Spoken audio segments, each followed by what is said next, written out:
Hi guys, week 6 of your challenge. I'm going to take you through a simple method this week on how to build your plate or how to build your meals. So basically, obviously I've provided you with meal plans so far, so you haven't really had to build your own meals. But this is going to be a simple tip that you can use after your 12 weeks to really help you get the most nutrients out of your meals. So it's a simple method. You just have to remember 3 numbers, which is 2, 1, 2. So when you're just about to prepare your lunch, you just want to keep these 3 figures in your mind. So the first 2 is 2 cups of non-starchy vegetables. So with every meal, you really want to try get as much vegetables in as you can, whatever they may be. They can be broccoli, asparagus, any dark green leafy veg, it can be pumpkin, any vegetable under the sun. There's really no limit. If you go over 2 cups, it's okay, but that's quite difficult to do. So that's the first thing you've got to remember for the first 2. The second number, which is 1, is protein. So you want to try and get 1 serve of protein with every meal. And so these are things like meats, the obvious things like eggs, you can even use protein powders, just 1 serve of that with every meal. Again, the third 2 in your 2, 1, 2 is 2 sources of healthy fats.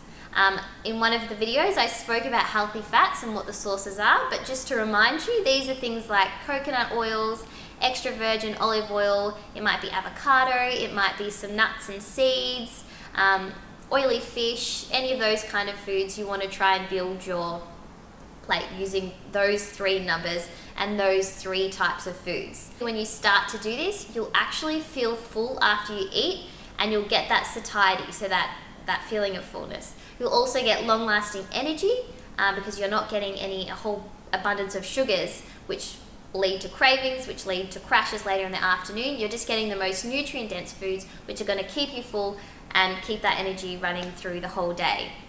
So just to give you an example, if you were to have a smoothie in the morning, to start, you want to remember that first number, which is 2. You might add a couple of handfuls of spinach, any vegetable you like. It's even really handy if you chop up a zucchini and put it in the freezer, and they can be your ice blocks in your smoothie, and you won't even taste it. Spinach and zucchini are pretty much flavorless. So it's as simple as that in a smoothie. Then you'd think of your second number, which is 1, and that's 1 serve of protein. So this could just be a high quality protein powder, chuck that in.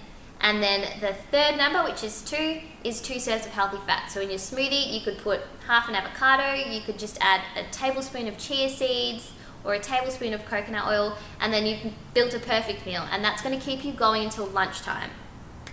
So it really is as simple as that. If you even wanted to make a salad, for example, really simple, 2 cups of non-starchy veg, you can do that easily with any veg you want. A source of protein, which might be chicken or tuna or any meat or maybe some eggs. And then your third number, which is 2, would be adding some avocado and some oil. It really is that simple.